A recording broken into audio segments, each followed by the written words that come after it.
لاس در رحم تیر کړی یتیم ما ژړوي پسر لاس در رحم تیر کړی یتیم ما ژړوي د مینې غیږ نه چاپیر کړی یتیم ما ژړوي د مینې غیږ نه چاپیر کړی یتیم ما ژړوي پلار یې شهید له خاورو لاندې دی اسرا نه لري پلار یې شهید له خاورو لاندې دی اسرا نه لري پلار یې شهید له خاورو لاندې دی اسرا نه لري پلار یې شهید له خاورو لاندې دی اسرا نه لري د پلار غمونه ځینې هېر کړی یتیم ما ژړوي د مینې غیږ نه چاپیر کړی یتیم ما ژړوي د مینې غیږ نه چاپیر کړی یتیم ما ژړوي پسر لاس در رحم تیر کړی یتیم ما ژړوي د مینې غیږ نه چاپیر کړی یتیم ما ژړوي د مینې غیږ نه چاپیر کړی یتیم ما ژړوي اوښکې یې وچې کړی د ژوند له حال یې ځان خبر کړی اوښکې یې وچې کړی د ژوند له حال یې ځان خبر کړی بسم الله الرحمن الرحیم هغه څوک هغه ځوانان هغه ګلان چرته چې د زړه سکون حاصلیږي د چا خواته چې راشم او دوی په مسکا او په خندا وګورم زړه مو هغه چاته دعا کوي څوک چې موږ سره د دې ګلانو په تربیت کې برخه اخلي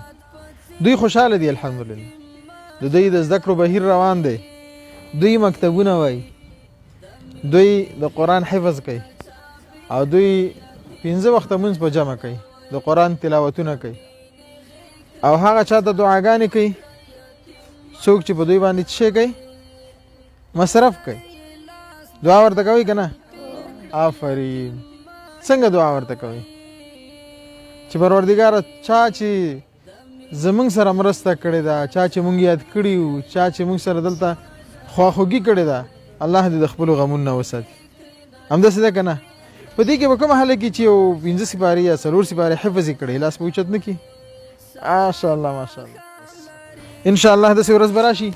چې د دوی ځوانانو د قرآن کریم د ختم د سربندي به کوو دوی ته به ګلان په غاړه اچو دوی له به نوې جامې سپینې کوو او دلته به د دوی د خوشحالۍ محفل جوړیږي د دوی خادمان دوی ته شپه ورځ لګیا دي د دوی خدمت کوي د دوی تداوی کوي د دوی تربیت کوي په اسلامي اصول باندې دوی سالمه روزنه کوي وخت را رسېدلی دی چې دوی له د جمعې لباسونه واخلو راغلم او بوټان مو خپو کې تنګ شوي دي واړه شوي دي او زاړه شوي دي انشاءالله که چا داسې د اخلاص مرسته وکړله نو اول ورته بوټان او جمپر اخلم او بیا ورته ښایسته ښایسته د جمعې ګرمې ګرمې جامې کوم انشاءالله سمه ده خوښه مو ده انشاءالله خوشحاله یاستئ څه مشکل شته شاباش دعا وکړئ الہ العالمین زمونږ په وطن کې دغه امن برقراره لري الله ته دې وطن کې نور غمونه مه راپېښوه امن سوکالي او خوشحالي پکې دوامداره که دغه ګلان مو په اسلام باندې په ایمان باندې ښایسته لره د دې وطن دپاره یې ښکلې سرمایې ترې جوړه که پروردګار څوک چې دوی سره مرسته کوي ته ورسره مرسته وکړه الله رب العزت ته هغوی د خپلو غمونو او تکلیفونو نه وساته ازار یې ما اخلی دانش ملنګا د سوي ازار یې ما اخلی دانش ملنګا د سوي هزار یې ما اخلی دانش ملنګا د سوي هزار یې ما اخلی دانش